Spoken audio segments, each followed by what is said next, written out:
안녕하세요. 사연을 부탁해입니다. 오늘의 사연을 소개하겠습니다. 어버이날을 맞이해서 부모님께 꽃과 함께 백화점에서 제일 비싼 한우 세트를 보냈습니다. 워낙 살갑지 않던 딸이었기에 보내놓고는 그냥 잊고 있었는데요. 어버이날 전날 아빠에게 전화가 걸려왔습니다. 딸, 뭘 이런 걸 다 보냈어? 맞다, 잊고 있었네. 선물 도착한 거야? 아주 잘 받았다. 엄마는 지금 눈물 콧물 다 빼고 난리도 아니다. 울어? 왜 울어? 내가 뭘 잘못 보낸 거야? 그게 아니라 네가 편지에다가 엄마라고 써준 거 보고 하루 종일 울고 있어. 아, 그게 뭘 울 일이라고 울고 그래. 아빠, 나 바빠서 이만 전화 끊을게. 그래, 우리 딸 정말 고맙다. 쑥스러운 마음이 들어 제가 급히 전화를 끊었는데요. 엄마가 그토록 많은 눈물을 흘렸다는 말에 처음으로 뭉클한 무엇인가가 느껴져서 콧등이 시큰해졌습니다. 사실 부모님은 제가 고등학교에 입학하던 무렵 이혼을 했습니다. 그때 이후 생모는 단 한 번도 저를 찾아오지 않았고 저 또한 생모에 대해 어떠한 정도 없었기에 그립거나 하지도 않았습니다. 그러다 보니 저는 마음이 얼음장처럼 차갑고 아무런 감정도 없는 그런 사람이라고 손가락질을 받기 일쑤였습니다. 아마도 그런 성격은 생모를 닮은 모양으로 생모 또한 감정이 전혀 없는 사람처럼 항상 냉정하기만 했으니까요. 지금 다시 생각해봐도 그런 생모와 아빠가 어떻게 결혼까지 하게 된 것인지 이해가 되지 않는 부분입니다. 고등학교 3학년이 되던 무렵 아빠는 지금의 엄마와 재혼을 했습니다. 엄마는 생모와는 전혀 다른 사람으로 무척 감성적인 모습이었다고 해야 할까요? 아침에 일어나면 놀랄 정도로 많은 반찬으로 밥상이 차려져 있었어요. 생모는 늘 빵이랑 우유 또는 시리얼을 식탁에 놓아두고 냈기에 차려진 밥상을 보고 많이 놀랄 수밖에 없었습니다. 하지만 워낙 살갑지 않은 성격이었던 저는 그런 엄마의 마음을 거부하기 바빴어요. 그때 당시에는 그냥 모든 것이 귀찮기만 했으니까요. 차려진 밥을 본 척만 척 학교에 가는 제 모습에 엄마가 안절부절 못했지만 모든 사람이 손가락질을 했듯이 저는 이미 마음이 꽁꽁 얼어붙어 있었기에 미안하거나 그런 마음조차도 들지 않았습니다. 물론 단 한 번도 엄마라는 말을 한 적도 없었고요. 그렇게 시간이 지나 저는 대학에 입학을 했는데요. 다행이었던 것인지는 잘 모르겠지만 머리 또한 생모를 그대로 닮은 모양으로 공부 하나만큼은 자신이 있었습니다. 생모가 머리가 좋았었다는 말을 자주 듣곤 했었으니까요. 그 뒤 예상했던 대로 명문대에 합격을 했고 바로 대학 기숙사에서 생활을 했습니다. 집에는 명절 정도에만 내려갔지만 내려갈 때마다 엄마가 진수성찬을 차려서 기다리고 있었어요. 저는 그런 엄마에게 단 한 번도 엄마라고 부른 적도 없었고 사실 엄마라는 생각조차 하지 않고 있었습니다. 그도 그럴 수밖에 없었던 것이 나를 낳아준 생모조차도 제게 따뜻한 말 한마디를 해준 적이 없었는데 피 한 방울 안 섞인 새엄마가 나란 존재를 딸로 받아들이고 좋아해 줄 것이라고는 생각조차 해본 적이 없었거든요. 하지만 엄마는 마음 따뜻한 사람으로 한결같은 모습이었습니다. 수능 전날에도 수능에 가지고 갈 도시락을 열심히 준비하고 있었으니까요. 혹시나 제가 도시락을 안 가지고 갈까봐 노심초사하는 모습이었으니까요. 그 모습에 제가 무심결에 도시락을 집어들자 세상을 다 가진 듯 엄마가 좋아서 어쩔 줄을 몰라 했습니다. 그리고 제가 명문대에 합격을 했을 때도 펄쩍펄쩍 뛰면서 여기저기 전화까지 해서 자랑을 했는데요. 저는 그 모습이 너무나 낯설기만 했습니다. 그때 당시 제 머릿속에는 당신 배 아파 낳은 자식도 아닌데 어떻게 저럴 수가 있을까 하는 생각만 가득했거든요. 사실 저는 엄마가 가식적이라는 생각마저 하고 있었으니까요.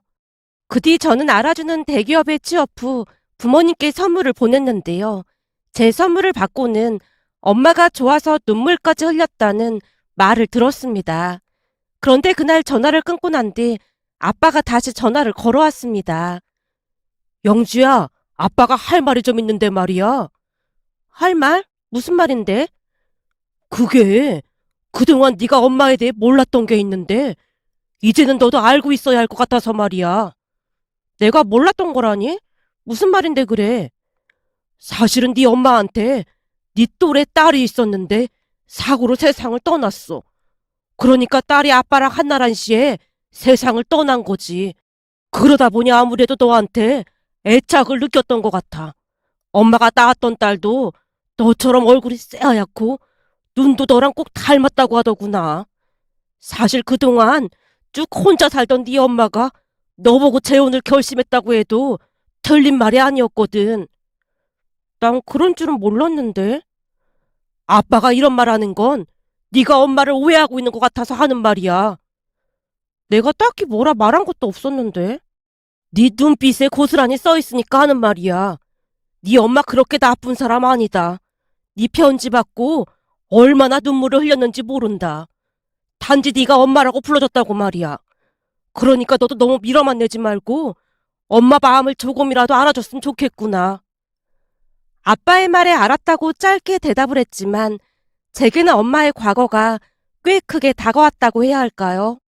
생모와는 다르게 마음이 무척이나 여린 엄마가 남편과 딸을 한날 한시에 잃고 지금껏 버텨온 것만으로도 대단하다는 생각이 들었으니까요. 그날 아빠의 말은 그동안 오해하고 있던 엄마를 이해하는 계기가 되었습니다.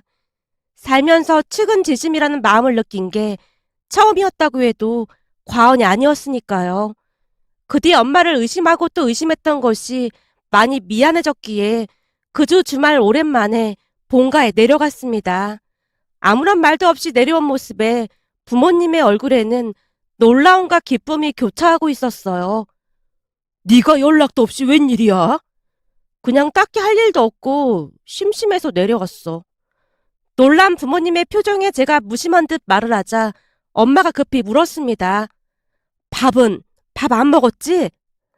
네, 아직 안 먹었어요. 그럼 내가 얼른 밥상 차릴 테니까 잠깐만 기다려봐.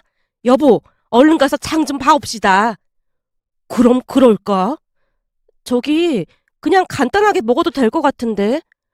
그래도 오랜만에 왔는데 맛있게 차려줘야지. 기쁨을 참지 못한 채 엄마 얼굴에는 미소가 가득했습니다. 잠시 후 먹거리를 어마어마하게 사서 두 분이 집 안으로 들어왔어요. 배 많이 고프지? 조금만 기다려. 미리 연락하고 왔으면 바로 준비가 됐을 텐데. 배고플 텐데 우선 이 꿀떡이랑 절편 좀 먹고 있어. 너 예전에 꿀떡이랑 절편은 맛있게 먹었잖니? 엄마가 거실 탁자에 떡을 내려놓고는 분주하게 음식을 만들었습니다. 홀로 거실에 앉아있자니 불편한 마음이 들어 주방에 들어가서 거들 일이 있나 물었지만 엄마가 손사래까지 치면서 말했어요. 됐어.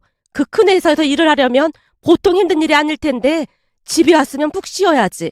거기 냉장고에 보면 식혜도 있으니까 같이 먹고 있어. 엄마가 다시 분주하게 음식 만드는 모습을 보다가 놀란 채 물었어요. 혹시 그 한우 제가 보낸 그 한우 아니에요? 맞아. 한우가 어찌나 실한지 몰라.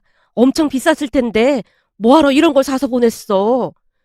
그거 두 분 드시라고 보낸 건데 왜 안 드신 거예요? 제가 두 분을 번갈아 가며 바라보고 있었는데요. 아빠가 고개를 절레절레 흔들며 말했습니다. 말도 마라. 조금 먹어보니 입에서 살살 녹더라고. 근데 엄마가 네 생각이 나서 먹질 못하겠다고 하면서 아껴둔 거야. 너 내려오면 먹인다고 말이야. 제가 언제 내려올 줄 알고 그걸 남겨뒀어요. 내 말이 그 말이야. 근데 네가 눈에 밟혀서 목에 넘어가질 않는다고 하잖니. 아빠와 제가 대화를 하는 중에도 엄마는 한우를 굽느라 바빠 보였는데요. 얼굴에 행복한 미소가 만개해 있었습니다. 순간 먼저 보냈다는 엄마의 친딸이 떠올랐는데요. 어쩌면 엄마는 친딸에게 못해줬던 것을 제게 해주고 싶었던 게 아닌가 싶었습니다. 그날 정말 오랜만에 가족들이 둘러앉아 맛있게 식사를 했는데요. 식사를 하는 내내 엄마가 제게 반찬을 챙겨주느라 여념이 없어 보였습니다. 이것도 한번 먹어봐. 싱싱한 게 아주 맛있네. 라며 숟가락 위에 반찬을 올려주기 바빴어요. 저는 괜찮으니까 같이 식사하세요. 나는 네가 먹는 모습만 봐도 배가 불러. 그리고 아까 오다가 시장에서 찹쌀 도너츠랑 꽈배기를 너무 많이 먹었더니 아직도 배가 불러. 엄마가 벨시시 웃었는데요. 아빠가 놀리듯 말했습니다. 네 엄마가 그 시장에서 파는 찹쌀 도너츠랑 꽈배기를 그렇게나 좋아하잖니. 그렇게나 먹는데 질리지도 않았는지 시장에 갈 때마다 사다 먹는다. 너도 나중에 집에 올 때 그 도너츠랑 꽈배기나 사가지고 와봐. 그럼 엄마가 엄청 좋아할 테니까. 아니야. 당신은 뭘 그런 걸 시키고 그래. 난 그냥 빈손으로 와도 다 괜찮으니까 가끔 오기만 해주렴. 눈가가 촉촉해진 채 엄마가 말을 꺼냈는데요. 그동안 너무나 무심했다는 생각이 들어 미안한 마음이 가득했습니다. 그날 정말 오랜만에 맘 편히 식사를 했던 것 같습니다. 생모와 살 때도 단 한 번도 맘 편히 식사를 해본 적이 없었고, 대학을 가서도 취업을 해서도 제게 있어 밥은 그저 한 끼 때우는 수준에 불과했으니까요. 그저 제가 찾아가는 것만으로도 그토록 반기는 모습에 곧 다시 찾아올 것을 다짐하고 올라왔습니다. 그렇게 몇 달이나 지났을까요? 어느 날 아빠에게 전화가 걸려왔어요. 딸, 아빠가 전화를 할까 말까 망설이다가 전화했는데 말이야. 왜? 무슨 일인데 그래? 사실은 내일 모레 엄마 생일인데 전화라도 한 통 해주면 좋겠거든.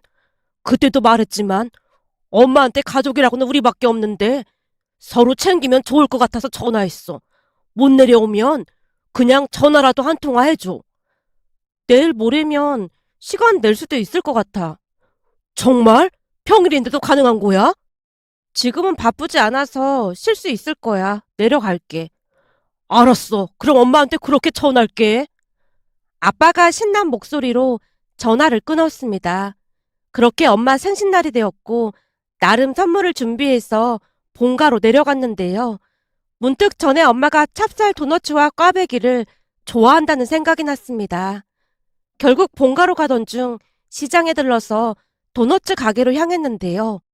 시장에 들어가 본 적이 오래돼서 위치를 몰라 두리번거리고 있었어요. 순간 소란스런 소리에 고개를 돌렸는데 그곳에서 어떤 아줌마가 엄마에게 핀잔을 주고 있었어요.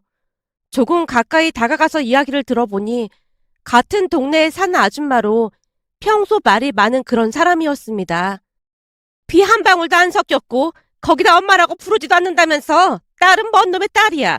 남의 자식 걷어봐야 아무 소용도 없는 거야. 남의 집 일에 당신이 왜 왈가왈부하는 거요? 왜? 내 생일이라 우리 딸이 내려온다고 하니까 부러워서 그러나? 내가 부러워하긴 뭘 부러워한다고 그래. 내가 언제 부러워했어? 증거 있어? 내가 이런 말까지 안 하려고 했는데 그쪽 자식들이 한 번을 안 내려오니까 부러워서 그런 거 아닙니까? 우리 자식들이 안 내려오긴 왜 안 내려와? 내려와도 일이 있어서 금방 올라가서 그런 것뿐이구만. 그리고 하는 일이 얼마나 잘 되면 내려오기가 힘들겠어. 우리 딸은 잘 나가는 대기업 다니는데도 내 생일이라고 내려온다고 했는걸요? 사람이 마음만 있으면 충분히 내려올 수도 있는 거지. 그게 다 마음이 없으니 그런 거 아니겠습니까? 그러니까 남의 집 일에 신경 쓰지 말고 집안 단속이나 잘하세요. 뭐가 어쩌고 어째? 딸 같은 소리 하고 앉았네. 내가 걔를 몰라서 그래? 이 마음이 얼음장같이 차가운 사람인데 그 입에서 절대 엄마라는 말 안 나올걸? 나중에 팽이나 당하지 말고 먹고 살 궁리나 하셔. 사람이 얼마나 아둔하면 그런 걸 눈치도 못 채고 내려온다는 말 한마디에 헤헤거리고 있어. 참 한심하다 한심해. 새엄마 주제에 어디서 딸을 운운하고 있어. 라며 아줌마가 엄마를 몰아붙이고 있었는데요. 주변에서 다들 한마디씩 하자 엄마가 당황하는 모습이었어요. 그렇긴 하지. 어디 낳아준 친엄마보다 새엄마한테 정이 가겠어. 머리 검은 짐승은 거두는 게 아니라는 말도 있잖아. 사람들이 수근거리는 소리에 엄마의 눈에서 금방이라도 눈물이 떨어질 것만 같았습니다. 그 모습에 저도 그만 이성의 끈을 놓고 말았어요. 순식간에 사람들을 밀치고 엄마 곁으로 가서 소리쳤거든요. 엄마, 대체 여기서 뭐 하고 있는 거야? 네가 여기 왜 있는 거니? 엄마가 놀란 표정으로 저를 바라봤습니다. 엄마 좋아하는 찹쌀 도너츠 사러 왔지. 내가 좋아하는 도너츠? 라고 묻고 있던 엄마를 모른 척 한 채 옆에 있던 아줌마를 노려보며 소리쳤어요. 아줌마가 뭔데 우리 엄마한테 새엄마 내보내 그딴 식으로 말하는 거예요? 때로는 피를 나눈 것보다 더 진한 것이 있기 마련인 거거든요. 우리 엄마 말처럼 아줌마 자식들은 피를 나눴는데도 한 번도 안 내려온다면서요. 그런 아줌마가 우리 엄마한테 그런 말할 자격이나 있는 건가요? 엄마, 이런 사람을 뭐하러 상대하고 있어. 얼른 집에 가자. 라며 엄마 손을 잡아 끌었고 엄마가 어리둥절하지만 밝은 표정으로 따라왔습니다. 그날 처음으로 기세에 등등한 모습이었다고 해야 할까요? 다 같이 둘러앉아서 식사를 하며 이런저런 이야기를 나눴는데요. 평소에는 눈치 보기 바빴던 엄마 입에서 많은 말들이 새어나왔습니다. 아까 시장에서 그 여자 말이야. 그동안 지는 자식이 셋씩이나 있다고? 그 여자가 나를 얼마나 무시했는지 몰라. 나보고 세상에서 제일 박복한 여자라고 그렇게나 놀려댔다니까. 그렇게 힘들게 하는데 뭐하러 만났어요. 나도 안 마주치려고 무진장 노력했지. 근데도 따라다니면서 그렇게 귀찮게 하더라니까. 하필이면 시장에서 딱 마주쳤는데 또 그렇게 나불대는 거 있지. 얼마나 할 일이 없으면 그러고 다니겠어. 앞으로는 마주쳐도 그냥 모른 척 하세요. 진짜 이상한 사람이야. 그렇잖아도 그럴 생각이야. 근데 아까 나한테 엄마라고 하는 소리 듣고 그 옆에 내 얼굴이 누렇게 뜨더라니까. 10년 묵은 채증이 다 내려간 것 같아. 딸, 정말 고맙다. 엄마한테 엄마라고 하지 아빠라고 하나? 그게 뭐가 고맙다고 난리예요. 제가 무심한 듯 대답했는데요. 순간 엄마의 논시울이 붉어지면서 두 눈에서 눈물이 흘러내렸습니다. 엄마, 제가 무슨 말실수라도 한 거예요? 아니, 그게 아니라 그냥 다 고마워서 그래. 라며 엄마가 처음으로 친딸 이야기를 꺼냈습니다. 엄마 말에 의하면 먹고 사느라 바빠서 딸을 잘 챙길 틈도 없었다고 했습니다. 오죽했으면 딸이 가장 좋아했던 것이 아빠 트럭을 타고 엄마를 마중 나가는 일이라고 했으니까요. 그러던 어느 날 남편과 딸이 엄마를 마중 나오던 길에 사고로 세상을 떠났다고 했습니다. 엄마가 슬픈 목소리로 말을 이어갔어요. 좋은 거 맛있는 거 많이 사주려고 악착같이 돈만 벌었는데 그렇게 허망하게 떠날 줄 몰랐어. 돈 많이 벌어서 해주고 싶은 게 많았는데 한동안 거의 미친 사람처럼 살았어. 그러다 몇 년 후에 네 아빠를 만나서 다시 사람답게 살게 됐고 말이야. 네 아빠 말이 네가 엄마 사랑을 못 받아서 많이 차갑다는 말을 했는데 그 말이 내 마음을 움직인 것 같아. 왠지 하늘에서 내려준 인연이라는 생각이 들었거든. 그게 말이야. 거기다 내가 그럴 수밖에 없었던 거지. 라며 잠시 말을 멈추고는 눈치를 보던 엄마가 다시 말을 이어갔습니다. 사실은 그쯤에서 꿈을 꿨는데 딸이 나와서는 이제는 행복하게 잘 살라고 하는 거야. 꿈이 어찌나 생생하던지 그래서 더욱 용기를 냈던 것 같아. 그러니까 하늘이 맺어준 인연이다 그 말이야. 엄마의 꿈 이야기에 미신이란 생각이 들긴 했지만 왠지 그럴 수도 있다는 생각도 들었습니다. 그냥 생모와는 다르게 긍정적이고 밝은 엄마의 모습에 그럴 수도 있다는 확신마저 들었으니까요. 그 뒤 우리 가족은 더욱 단단해져 갔고 지금은 그 어떤 가족보다도 행복하게 잘 살고 있습니다.